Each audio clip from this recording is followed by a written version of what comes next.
Time for another 350Z video on the channel, and unfortunately we just got a bunch of snow, so today I'm gonna go through how I built my dream 350Z. It all started in 2015 when I first got the car. It took me about 2 or 3 months searching for this car online with a little bit of help from my mom. Thank you, Mom. Finally, towards the end of 2015 in November, I found a car that was right for me. It was out of state, so I had it delivered. I believe the car was from Maine. It only cost about $500 to ship, which wasn't too bad because it came in an enclosed trailer. Like, this thing was absolutely freaking massive. And of course, just like today, back when I got the car, the day after, it snowed a ton again and I couldn't even drive it. A couple weeks later, the snow melted and I was finally able to take the car out, and my dad taught me to drive stick in this exact car, and surprisingly, at 100,000 miles, this thing's still on the OEM clutch. Getting into the mods though, obviously the first thing I had to do was an exhaust. I have an NVIDIA Gemini. This is a true dual exhaust. It has an X pipe in the middle, and this car actually doesn't have the mufflers on it. So what I did is got rid of the mufflers that came with this,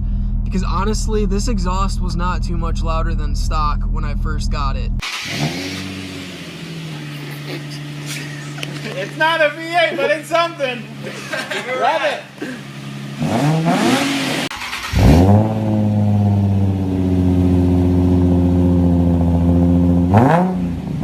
I think with the muffler delete though, it's just like the perfect sound. It's not raspy, it's not too loud, it's quiet when you want it to be.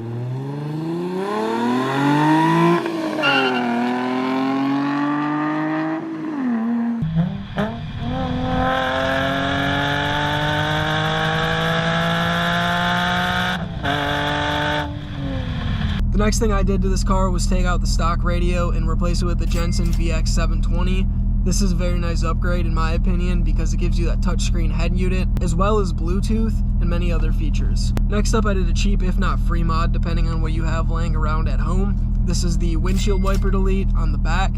This gives the car a little bit more of a sleek and sporty look in my opinion, but hey, it's not for everybody. From there, I was gifted a shift boot for Christmas. This was actually a pretty sweet gift in my opinion because this is something I would have never thought of replacing myself. Starting to get into the more serious and appearance changing mods, here we got my first ever set of wheels that I put on a car. I got TSW Genevas and I wrapped those in Nitto NT555 G2s. I thought these were a pretty unique wheel to put on the car at the time because everyone else I seen at the time had the RPF 1s, BBS style wheels, or Volk style wheels, and I wanted to go for something that I hadn't really seen before. After all, it is a 350Z, so there had to be an eBay part on it.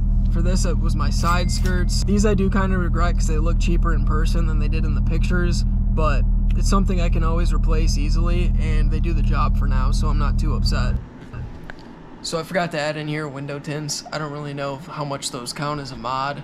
I had 15% all around, then I got pulled over and got a ticket for them, so I had to take the tint off, and then I replaced it with AutoZone tint. And occasionally I'm going to be throwing in some clips here from my buddy Brennan's channel. His stuff will be linked down in the description, so make sure you check out his stuff too. I'm going to pull it out too and show you guys the tints. Yeah, so Joey got new tints. They're nice. I mean, it looks like 100 times better though. Next up, we wrapped my roof. This was actually my first time vinyl wrapping anything. I'm surprised it turned out as good as it did. Thankfully, I had a little help from my buddy Elvis. $32. I think it's Avery Gloss Black. Nice. I'm just fingerprinting it. Doesn't matter though. Yeah, dude. Let's start a rap business. Dude, that is so dope. Shit, we're already done. He's impressed by our skills. We're gonna make fun of our skills.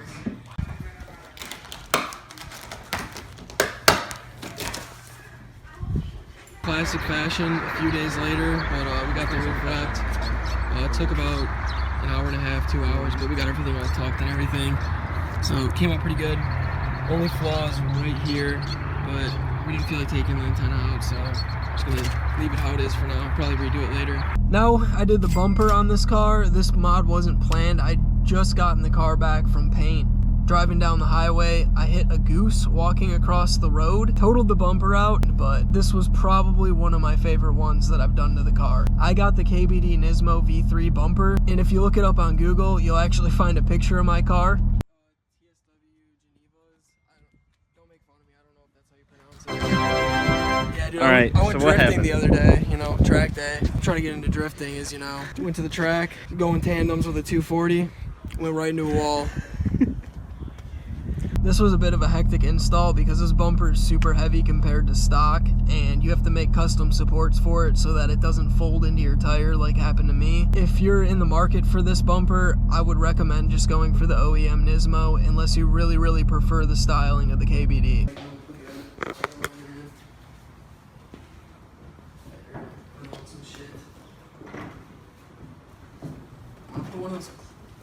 Sounds full. Guys, wait for the pause.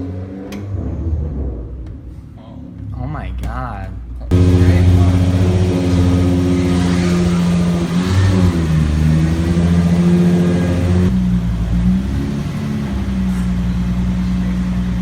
We also have to make supports for the two sides because it's really flimsy on the sides. There's nothing supporting it.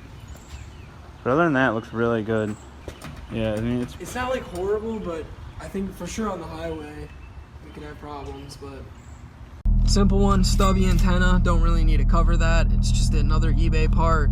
Finally got to lower the car, put it on some Tien street basis coilovers. I actually got a good deal on these. I think I only paid $450 for them. They don't have full adjustment, just height, no dampening or stiffness. I plan to upgrade them in the future, but they've been holding up pretty well for the 5 years I've had them on the car. Another wheel mod. I've always wanted to try the autodip as soon as I saw it on Instagram. I've messed around with plastidip before. I was just never happy with the results. It always came out with a dull or matte faded color. So I decided to try it out on my wheels. I went with the Monza Red, and personally, I think it turned out great. I didn't know you were supposed to undercoat the wheels, so they didn't last as long as I would have liked them to. I definitely think I'll try their products out again in the future and put more prep and time into it. What is up? Auto dip, Monza Red. few coats already. This is the second coat. I'm actually excited to see how this stuff works because I've used plastidip before and it looks terrible. Just finished the 8th coat on both of the back wheels. Looks pretty good, especially in the sun, but it's kind of hard to tell with like the tape on it because it's throwing a different contrast because the wheel's a lot darker. But compared to the stock, the gunmetal gray, honestly, it looks super good. The rears are on right now. I'm gonna give you a little sneak peek. Ooh. It's all set, got the wheels on, painted. Also on coils, which we'll talk more about in another video, hopefully a new series. It looks really good. We'll have to see how it holds up. We'll update you guys in a few weeks for sure. Some more wrap. Next I did the mirrors and the door handles. These parts were a lot more difficult to do than the roof because they're more intricate, a lot more curves. It's just not the same as wrapping a simple flat panel. Into the hot boy phase we go, I guess, because next I did tire letters and I lowered the car even more, but probably about a ½ an inch, which was maxing out the coilovers, and this thing just rode terribly. Needless to say, that setup only lasted a season before I decided to raise the car back up. Shortly following those mods, my vicerez duckbill came in, and for some reason I thought I was a wrap genius at this point, and I decided to try to wrap it, and it turned out terrible. After that failed attempt, I took it to my buddy Marco's paint shop and had it back within about a week. The seats, finally we're talking about them. I've been sitting in them the whole video. Little bit of an impulse purchase on these, but I couldn't pass it up. And I know they're NRG seats, so say what you will, but I was 18 at the time. I wanted seats in my car and I wanted them to be red. This was actually my favorite part to install because it was like the one thing that was for me and that I was gonna get to see and be in every single time I drove the car. Scratch the bumper, this is actually my favorite mod because this one made me feel more connected to the car. The power cord unplugged? Yeah. Dude! Put in the new seats today. The quick release is needed now. Oh, it's definitely the right height. The freaking door.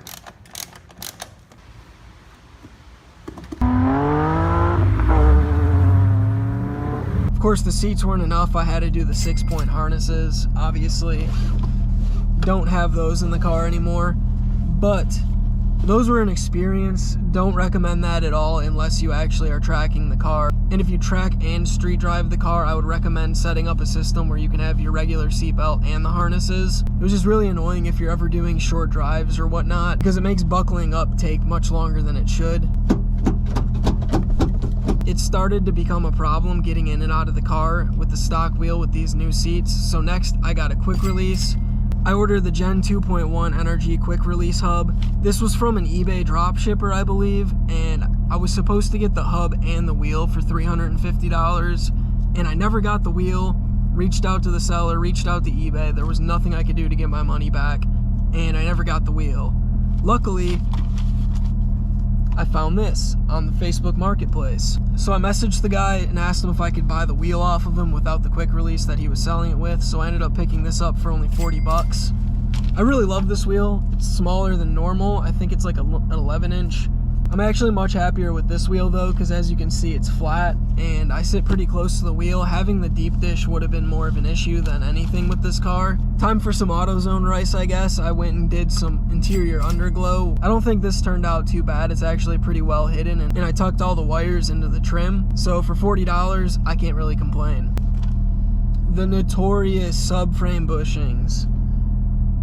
This was the worst experience of my life, hands down. I did ISR, solid, diff, and subframe bushings. Personally, I just went with the solid ones over the poly just to avoid the issue in the future. Personally, I don't think the noise, vibration, or harshness is too much with this. You're gonna get a little bit of whine from the differential whenever you drive. I don't mind that. I already have an exhaust on the car. I like hearing my cars. I like the noises. I like the sounds. But if you want to keep your car quieter and avoid that, I would definitely go back with the OEMs or just get something poly. This was a month-long project. Had the car in my driveway on jack stands, and I didn't end up finishing the car until just a few days before the Dream Cruise, which was the big rush. Thankfully, I ended up getting the car finished in time though.